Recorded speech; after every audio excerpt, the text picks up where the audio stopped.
Hello everyone, welcome to Inside Research Analytics Weekly Market Report.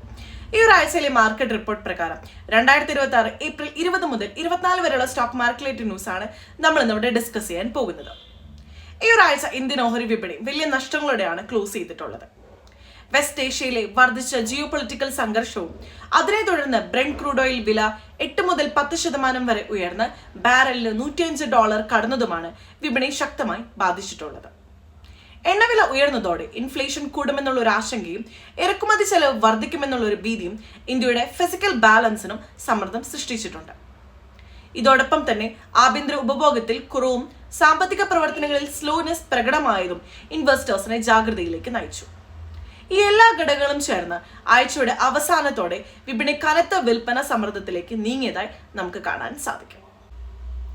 ആഴ്ചയിലെ index movement പരിശോധിക്കുമ്പോഴാകട്ടെ തുടക്കത്തിൽ വിപണി positive ആയിരുന്നു. തിങ്കളാഴ്ച ചെറിയ നേട്ടങ്ങളോടെ ആരംഭിച്ച മാർക്കറ്റ് ചൊവ്വാഴ്ച ശക്തമായ ഉയർച്ച കാണിക്കുകയുണ്ടായി. സെൻസസ് 750 പോയിന്റിലധികം ഉയർന്നതും നിഫ്റ്റി 24,500 ലെവൽ കടന്നതും ശ്രദ്ധേയമാണ്. എന്നാൽ ബുധനാഴ്ച മുതൽ ട്രെൻഡ് മാറി.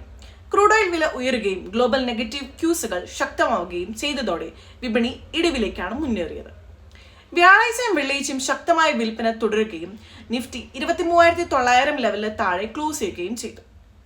ആഴ്ചയുടെ മൊത്തം ചിത്രം നോക്കുമ്പോൾ തുടക്കത്തിലെ നേട്ടങ്ങൾ പൂർണ്ണമായും ഇല്ലാതാവുകയും ശക്തമായ ഡൗൺ ട്രെൻഡിലേക്ക് വിപണി പോയതുമാണ് കാണുന്നത്. സാമ്പത്തിക മേഖലയിൽ നിന്നും മിക്സ്ഡ് ആയിട്ടുള്ള സൂചനകളാണ് ഇപ്പോൾ നമുക്ക് ലഭിക്കുന്നത്.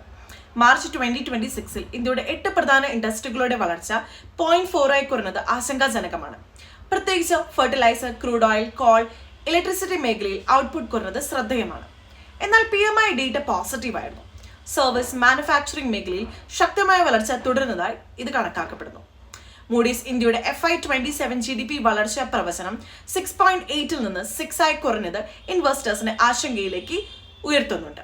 ഉയർന്ന എനർജി വിലകൾ കാരണം വ്യോമസേന, സിമന്റ്, കെമിക്കൽ മേഖലകൾക്ക് കൂടുതൽ ചെലവ് സമ്മർദ്ദം ഉണ്ടാകുമെന്നും വിലയിരുത്തപ്പെടുന്നു. അതേസമയം സർക്കാർ ഇന്ധനവില ഉയർത്തിയിട്ടില്ലെന്നുള്ള നിലപാട് എടുത്തത് ഉപഭോക്താക്കൾക്ക് ചെറിയൊരു ആശ്വാസമാണ്. ഗ്ലോബൽ മാർക്കറ്റ്സിൽ മിക്സ്ഡ് ആയിട്ടുള്ള പ്രവണതയാണ് ഇപ്പോൾ നമുക്ക് കാണാൻ സാധിക്കുന്നത്. ജർമ്മനിയിൽ പ്രൊഡ്യൂസർ പ്രൈസുകൾ കുറഞ്ഞെങ്കിലും എനർജി ചെലവ് ഉയർന്നതോടെ മാസേന അടിസ്ഥാനത്തിലുള്ള വില വർദ്ധിക്കുന്നുമുണ്ട്. UK തൊഴിലില്ലായ്മ കുറയുകയും റീറ്റെയിൽ സെയിൽസ് ഉയരുകയും ചെയ്തെങ്കിലും ഇൻഫ്ലേഷൻ 3.3 ഉയർന്നത് ആശങ്കാജനകമാണ്. ജപ്പാനിൽ മാനുഫാക്ചറിംഗ് PMI 54.9 ഉയർന്നത് ശക്തമായ വളർച്ച കാണിച്ചപ്പോൾ കൊറിയയുടെ സാമ്പത്തിക വളർച്ചയും പ്രതീക്ഷകളെ മറികടക്കുന്നുണ്ട്. ഈ ഗ്ലോബൽ ഡേറ്റകൾ എല്ലാം തന്നെ സൂചിപ്പിക്കുന്നത് ചില രാജ്യങ്ങളിൽ വളർച്ച നിലനിൽക്കുമ്പോഴും എനർജി വില വർധനയും ഇൻഫ്ലേഷനും വലിയ വെല്ലുവിളിയെ തുടരുകയെന്നാണ്. മാർക്കറ്റ് മൊത്തത്തിൽ നോക്കുമ്പോൾ ഇന്ത്യൻ ഓഹരി വിപണി ഇപ്പോൾ ഗ്ലോബൽ ഘടകങ്ങൾക്ക് വലിയധികം സെൻസിറ്റീവായി മാറിയിരിക്കുകയാണ്. പ്രത്യേകിച്ച് ക്രൂഡ് ഓയിൽ വിലയും മിഡിൽ ഈസ്റ്റ് സംഘർഷവും വിപണിയുടെ ദിശ തന്നെ നിർണ്ണയിക്കുന്ന പ്രധാന ഘടകങ്ങളായി മാറിയിട്ടുണ്ട്. അടുത്ത ആഴ്ചകളിൽ ഇൻവെസ്റ്റേഴ്സ് കൂടുതൽ ശ്രദ്ധിക്കേണ്ട ഒരാഴ്ച കൂടിയാണ്. ക്രൂഡ് ഓയിലിന്റെ വിലയുടെ നീക്കം, ജിയോ പൊളിറ്റിക്കൽ ഡെവലപ്മെന്റുകൾ, Q4 റിസൾട്ടുകൾ, കൂടാതെ FIIസിന്റെ ഫ്ലോസ് ഇതെല്ലാം തന്നെ വിപണിയെ ബാധിക്കാൻ ചാൻസ് ഉണ്ട്. അതിനാൽ തന്നെ ഷോർട്ട് ടൈം ട്രേഡേഴ്സും ലോങ് ടൈം ഇൻവെസ്റ്റേഴ്സും ഒരേപോലെ ജാഗ്രത ആവശ്യമുള്ളതാണ്. എല്ലാവർക്കും നല്ലൊരു ഇൻവെസ്റ്റിംഗ് വീക്ക് നേരുന്നു. Thank you for watching.